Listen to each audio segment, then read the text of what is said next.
tell me, I'll let them know. Hi, so the reason I'm in town, I actually am from Chicago, and it's actually a pleasure to be here. And when David asked me to come and speak to his students, I thought it's a nice opportunity because I love doing that, and I used to work with youth.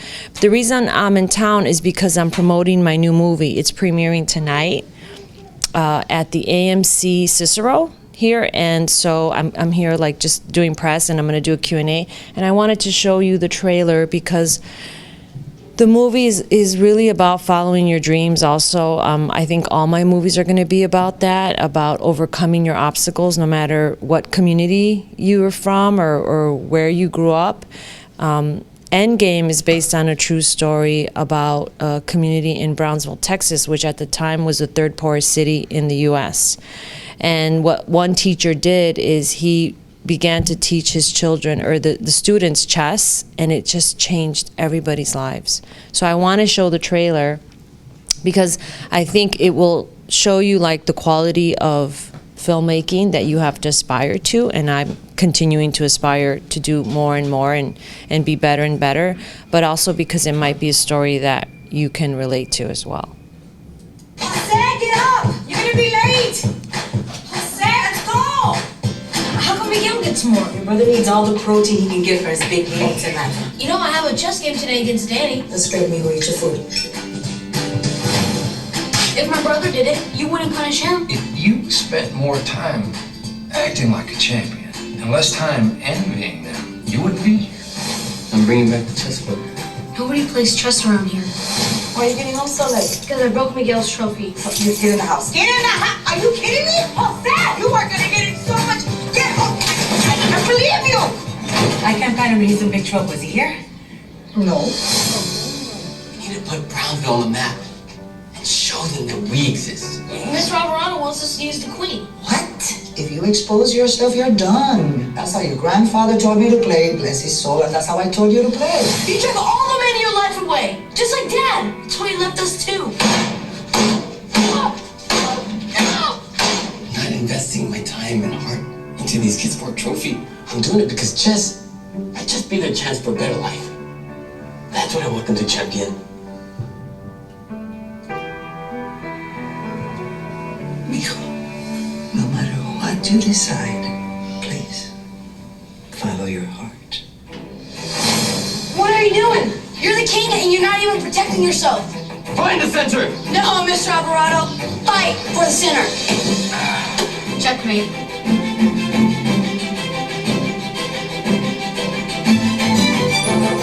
Forget your underwear. I forgot mine on a trip with your grandpa, and I ended up wearing his, and they were not so good. This is your first time? Yeah. Then this game won't take very long. I won last year. We need you to make at least 5 out of 8 points. The kid doesn't make mistakes. Thanks for that. Ladies and gentlemen, you may begin.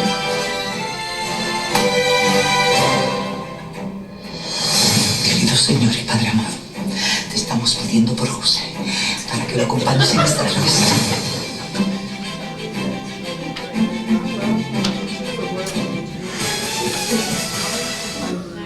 So thanks. That's premiering tonight in Chicago. We premiered it on September 25th in LA, and so now we're going around the country. So I would just let me think about okay, this is actually, I'm going to tell you a little bit about my story because I think it will help inspire you no matter where you are at your level of learning or creativity.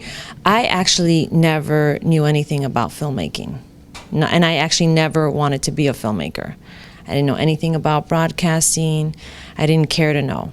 I've always wanted to make a difference in life with youth.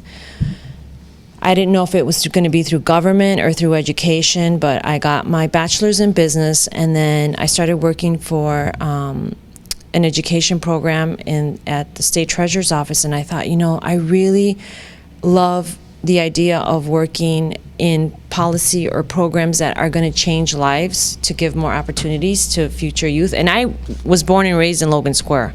I'm like one of 10 kids. I had it rough growing up. I put myself through college. I had to work all the time. But then I went on to graduate school, and I got a master's in educational psychology, and then I went to live and it was in Arizona, and so I decided to become a guidance counselor. And I remember when I interviewed for a job, I said, put me in the poorest community. I want to work with the poorest kids because that's who I was growing up. Like I felt like I can relate to them, I could be a role model for them, and they can relate to me, so that they knew like they would get the truth from me. And so when I was working with the kids, and it was like the most incredible job ever, and I was making a difference because I saw myself in them. I saw like my cousins, my friends, everyone who didn't make it. And I would think like, why am I making it, and why aren't they, or why didn't they? Because I had a lot of friends who were even more talented than me, and it was honestly because of my education. It was like I decided to stay through school, and the most important thing is I stayed focused on learning. Even if I wasn't in school, whatever I was doing, I was just like, I wanted to just keep learning to be better, to be a better person, to be better at my career, to be a better friend, all of that. It stayed with me. But then when I was working with the kids, I saw these kids doing the same things that like my friends were doing growing up, in like Humboldt Park and Logan Square. They were like getting in trouble. They were doing drugs. They were dropping out. They were going to like juvie detention. And I saw, though, that they were really hungry for role models, but they were looking for them on television and in film.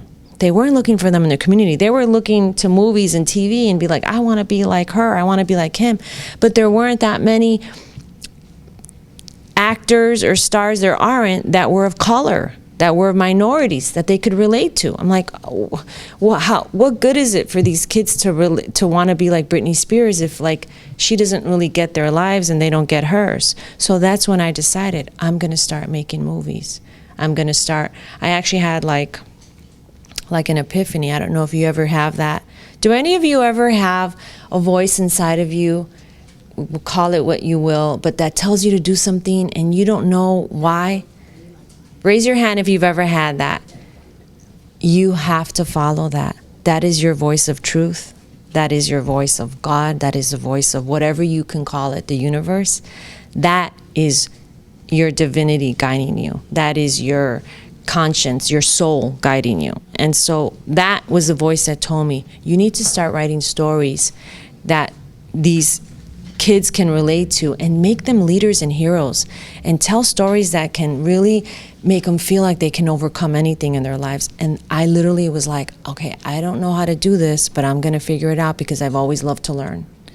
And that's when I started my journey. So I went to the library. I checked out a book on how to write a screenplay. I was living in Arizona at the time. I ended up just packing out my car with my laptop and my dog and my screenplay, and I moved to LA. And my first movie, Go For It, came out 7 years later. It took me 7 years because I also had to finance it. But I taught myself everything, exactly what you guys are doing here. You're learning. And you do not be afraid to ask questions. And do not be afraid to, I watched a lot of podcasts or seminars. It's just constantly, if there was someone coming to speak in LA, I would go to their seminar and I would just ask them questions afterwards to get guidance. And here I am. I'm premiering my second film, and I'm lining up my third. Hopefully I'll actually film this one in Chicago. My first one I filmed in Chicago. That one, Endgame, I filmed in Texas. And my third one, I might come back and do it here. So I hope that you understand that where you are, you're way more advanced than I was when I started. You really are. I knew nothing. And I didn't even want to know. It didn't interest me. But I thought, for the greater good, if I'm going to tell stories that are going to inspire people, I have to learn, and I have to be the best that I can be, because if not, you won't get far. You have to constantly push yourself to be better. Here you're in Chicago, you're lucky, you're in a big city. There's the Chicago International Film Festival is starting next week. Every single one of you should see at least 1 or 2 movies there. And almost all of the movies, they have the director there for a Q&A and some of the actors, so you can ask questions. You can hear them answering about how they did it behind the scenes. They have so much to offer. That's what I did. I did that for almost like 7 years. I was constantly in LA. Thank gosh in LA I had access to so many. And even afterwards, I would go up and ask them and say, hey, can I contact you on Facebook or email you if I have a question, because I'm going to make this movie and I'm really not sure. And half the time they would be like, yeah. If I have time, I will answer your questions. And that's actually what I'm doing tonight at the AMC Cicero. I'm going to do a Q&A. I'm probably going to do one over the weekend as well. I'm going to talk about my movie. I'm going to talk about how I did it low budget. I'm going to talk about how I got these actors, the challenges with production, the benefits of using this camera, whatever. I mean, whatever. There's going to be a lot of film students that are going to go. So if you can, I recommend that you take advantage of all those opportunities. And now I'm here to answer questions. Do any of you have any questions? How long does it take you? I shot this movie and my last movie, I shot them both in 19 days. It's very challenging to do that. It's very challenging. You have to make sure that you have a strong vision, because, as I will talk about later on tonight, there's a lot of challenges that happen. There are a lot of fiascos that happen, especially if like the weather's not cooperating and everything, and you can't reschedule. So you have to be really, really sure of what you have in your head, whether it's a commercial, whether it's what do you call it? What you do for industrials, whatever, all of that. Music video, you have to be very, very clear. You have to really connect with what you're doing. You have to feel it. That's what I'm telling you. Like, listen to what your soul is telling you, because when you have that pull, that's what you really want to do, even though you're not even sure at the time. I really did not. When I had that voice tell me you have to become like a guidance counselor to the world through your stories so that you can reach them around the world, I was like, I don't know how to do that. But really I did. I just didn't believe it. And I questioned myself. But I thought, if you can get a degree, or if you can learn something good, you can learn anything else good.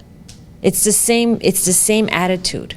You just have to apply yourself. Just know, like, I'm learning about broadcast here, but who knows in the future if you need to run for city council. It's the same approach. It's just about learning and planning and researching and focusing and finding people in your social circle that are going to give you the guidance, that are not going to tell you, no, you can't do it, or going to laugh. They're going to be like, oh, yeah, I think I can help you with that. What was the degree you said you had? I have a bachelor's in business. So that's like what's inspiring, because I was so afraid to figure out what to go to school for, because it's like one thing, this seems cool, but it's like you never would think your passion would be broadcasting. It's like you put years into doing that, and it's a whole opposite way. The interesting thing is, and that I'm glad that you mentioned that, because don't label yourself to, no matter what your degree is, whatever you're learning is always, always, always going to help you be better. There are people that are filmmakers in LA that are like attorneys, that have like degrees in like political science. It doesn't matter. Somehow that my business degree has helped me tremendously. You know why? Because I've learned this is a business. First and foremost, everything, it's a business. It is my business degree that has helped me make it, even though I knew nothing about filmmaking. Because there are a lot of people that are so creative, but they have no idea how to get from A to Z. And my business degree has taught me, like, okay, I have this much money. I have spent 5 years saving it. I put it in a high interest bearing money market account. I have learned to live only on this much, and so that I could save to make my movie, and I am not going to blow it. Trust and believe you me, I was like, I am not going to blow it. I don't care if it's raining 12 hours today. We're going to shoot in the rain, because I'm going to keep to my budget, and that's how you should live your life. How did you get on with some of the actors and actresses in the movie? Well, that's because of my first movie. You have to like kind of create a reputation for yourself and prove yourself. You have to prove yourself in Hollywood for sure. So I made my first movie, Go For It, and Lionsgate, the studio bought it and they put it in 200 theaters across the country. It's been screening on television, on cable. It was Gina Rodriguez's first movie. Do you know her from Jane the Virgin? She's from Chicago. I gave her her first break. There were a couple other actors. And so because of that and the quality that I did, it was much easier for me to get these actors. Because Here's the trailer, if you want to. Would you like to see the trailer? the Go For It trailer? Okay, yeah. That's on... Oh, okay. Oh, there's David.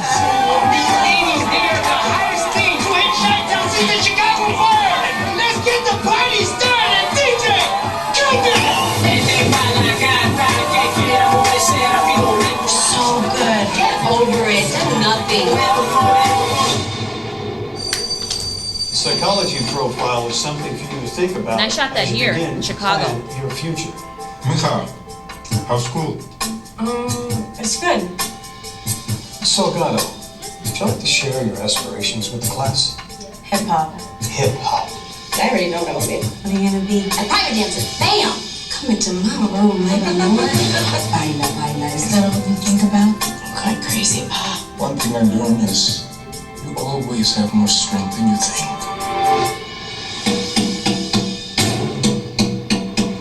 The other day I saw you dancing in the park. What if I told you there was a fine school of dance you may be interested in? This is a rigorous program that only admits exceptionally trained talent. You want me to audition? Gotta do what you gotta do, right?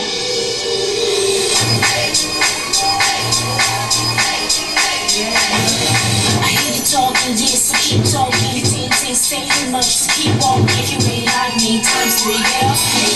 Girl, they ain't got nothing on you. What Mom always said. Go for it.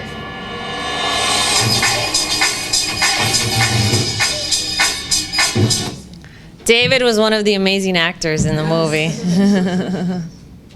I haven't seen that in a bit. It's nice to see. That was like my baby. Oh my gosh, it took me 7 years. But you see what you can do? Now, when you see that, I promise you, I knew nothing. It was all from my heart. I had this vision, and I really just wanted to reach. I just wanted to tell the most honest story from my upbringing. I was a street dancer here, and I thought I'm just going to be honest as possible because that's the best way that I'm going to get to connect with people and get them to see themselves differently and think, if she can do it, I can do it. And that's the truth. So how did you fund that first project? I funded this myself. This and my ex-husband, which is so interesting because I'm looking at the trailers, honest, and my ex-husband's in the trailer. He was like one of the judges, so I look at that and it's like, I realize your whole life is part of who you're meant to be. Like there's nothing to be embarrassed about. There's nothing to regret, never, nothing. Because all of that, I mean, I used to get into so much trouble going out and dancing and like, you know, coming in late. I used to get into so much trouble, and never in my life did I think I was gonna make a movie about being a dancer. Never. So it's like embrace everything that you do in your life as long as it gives you joy and it's helping you advance. I never got involved with drugs and alcohol or any of that. So I'll tell you in 1 minute. What was like one of your first opportunities transitioning from the school and the degrees over to doing this? Well, it goes back to your question, how did I do it? So what happened was I moved to LA, and I was so naive. I really thought I wrote this script and I'm gonna give it to someone who's gonna finance the movie because he or she sees how wonderful of a change that I wanted to make for minorities and youth. I really thought people were gonna just wanna help me because I wanted to do good things. And honestly, it was like 2 years of people just like slamming their door on me and laughing at me. They were just kind of like, you don't know what you're doing or getting into. You're like a guidance counselor, you're in education. Like it was like 2 years. I took 2 years beating. Like you think I would have stopped after like a month.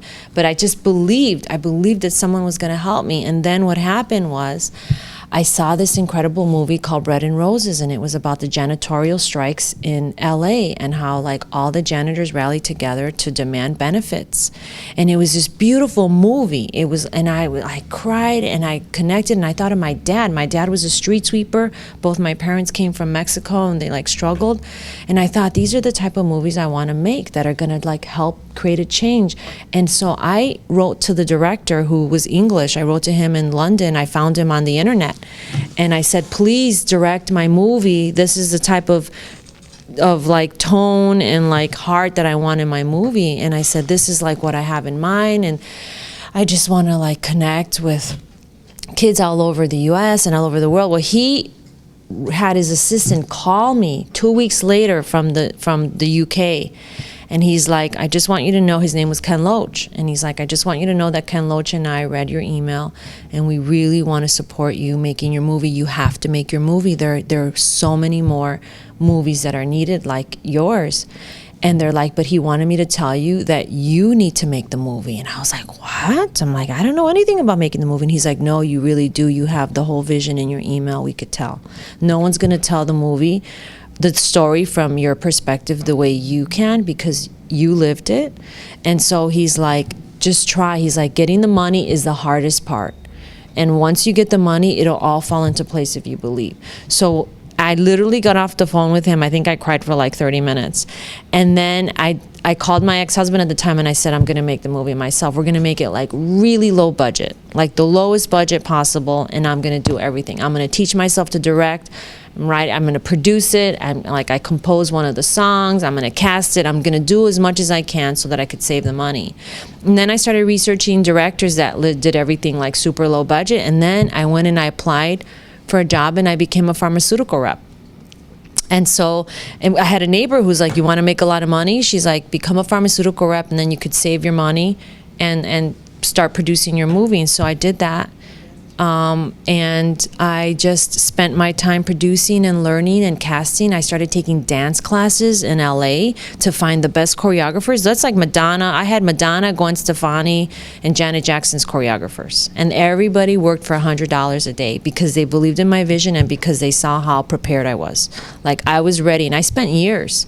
Like I was like, I'm doing this. Like there was like I was like, I want to prove to the world that if I can do it, they can do it.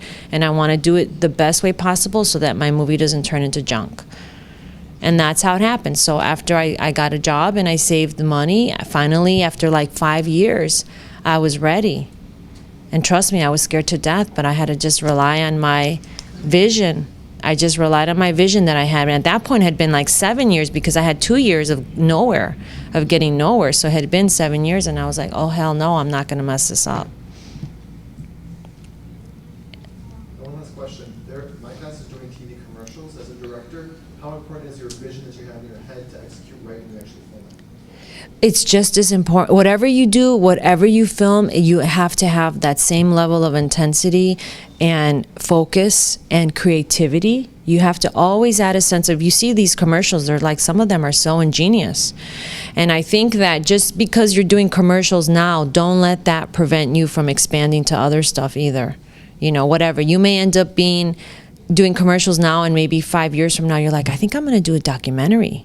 And I want to do a documentary and follow someone in my community and see what's happening. There was a student that I went and spoke to a broadcast class last time I was here earlier in the year, and she ended up doing a little documentary piece on how one community on the south side just started to create their own organic garden. I think it was from a school, organic garden, and they were teaching the students to raise the chickens and take care of them so that they can have fresh eggs, and then they were giving them all out free into the school. So she's like, she wanted to do a little like movie on that. So whatever pulls you in your heart, follow it. Follow it. The right people will come to help you with it. Any one last question burning in your heart? So with your film, your first one being centered around Chicago, I don't know if you can tell this or not, but the one, if you're coming back to shoot it, what do you think you're gonna? Oh, it's a comedy. It's a comedy. It's kind of like it's like a Latin version of Bridesmaids. So it's like I'm going to be focusing like on the moms now and empowering moms, because there are a lot of moms nowadays. They think just because your moms are amazing. Because when I was a guidance counselor, they're like, oh, well, I don't really work. I'm taking care of my kids. But I'm like, do you understand how you're like amazing? You're taking care of your kids. You're going to school. You're making sure you're paying the bills. You're like helping people in the community. I'm like, moms are amazing, and like they don't give themselves the credit. My